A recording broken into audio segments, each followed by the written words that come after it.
Welcome to the American Valor Podcast. Today we are speaking with First Sergeant Paul Luna, a Marine, hoorah, and the 2025 Jerry Coleman Award recipient. Paul, it is so good to have you on the show today, brother. Hey, thank you. It's a pleasure to be here. Today we're focusing on Paul and his achievement. And at the Bob Feller Act of Valor Foundation, we strive to educate, support, and recognize by instilling the timeless values of service, sacrifice, citizenship, and legacy. And Paul, we'll start with service since both you and I are recipients of that blessing. But winning the Jerry Coleman Award highlights your commitment to service, mirroring Jerry Coleman's own dedication to his country. Can you share a particular moment or initiative where you felt your service made a significant impact, and how has being recognized for this award influenced your approach to giving back? I think probably the my number one factor for winning the award was actually my involvement with Jiu Jitsu. You guys can see my kind of dangled ear here. I'm a big advocate of Brazilian Jiu Jitsu. I think it's good for service members, the community, kids. I truly think it's a sport for everybody.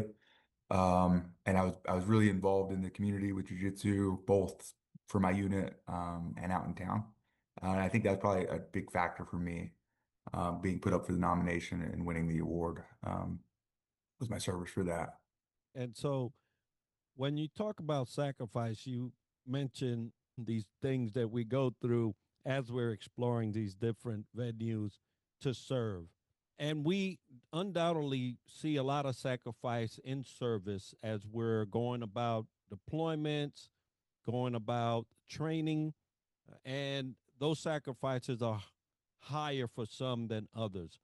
But Jerry Coleman's legacy is intertwined with the sacrifices he made for his country. In what ways do you feel your experience parallels Coleman's sacrifices, and how has sacrifice shaped your perspective on leadership and resilience? Right. I mean, similar to Jerry Coleman, I've been in career Marine, 18 years, roughly almost 18 years. I've been an infantryman. So I guess part of my personal sacrifice is everything I've done for the infantry and the Marine Corps. I've done a total of 6 deployments, five overseas, and then one mobilization. Each deployment takes a big chunk of personal time, away from my wife and family, just to get to the deployment, and then you got to get out the door. It's a big sacrifice to be able to dedicate my time to be able to give everything I have to the Marines, to the Marine Corps and the country. So that my personal sacrifice for me, my family, my wife. And then on top of that, we tie it back into the jiu-jitsu. My life doesn't just end at the Marine Corps. I also have, I'm still Paul. So I sacrifice my time to go, do those jiu-jitsu things, off-duty education. And so really everything's a sacrifice, whether it be time, money, commitment. And so that's why I feel, in line with the Jerry Coleman Award, I guess. Now, let's talk a little bit about legacy because you're building that as Jerry Coleman did as well. And the Jerry Coleman Award honors individuals who embody Coleman's values. As a recipient, how do you hope your legacy aligns with Coleman's legacy of service, integrity, and patriotism? And what steps are you taking to ensure your impact endures the future generations? So big thing is, I guess, one, my legacy. You gotta walk the walk and talk the talk. So I try to be, you know, an embodiment of integrity and everything like that. Obviously, I fall short sometimes. That's my first step. And then two, as I'm going across the Marine Corps, hopefully I'm influencing all these young Marines that I come into contact every day. And everywhere I've been so far, I've established a jiu-jitsu program, something to give them an outlet, something to let them, decompress, express themselves in the art form. And I'm hoping, and I think so far I've done a pretty good job, as every time I leave, that program has so far stayed in place. I actually just got to a new unit in January, so about a month ago, a little over a month ago. Immediately starting up a new jiu-jitsu program there. getting all the Marines involved. Hopefully it's something they can learn and they can grow into. And eventually I'll leave there too, right? Whether I retire or I go to another unit. And I'm hoping that legacy stays there. And something the Marines can continue, whether it be in the Marine Corps or out. And it's something they can fall in love with and continue on. Outstanding. Now, we're all citizens, and so let's talk about citizenship. Jerry Coleman was a proud citizen who believed in using his platform for positive change.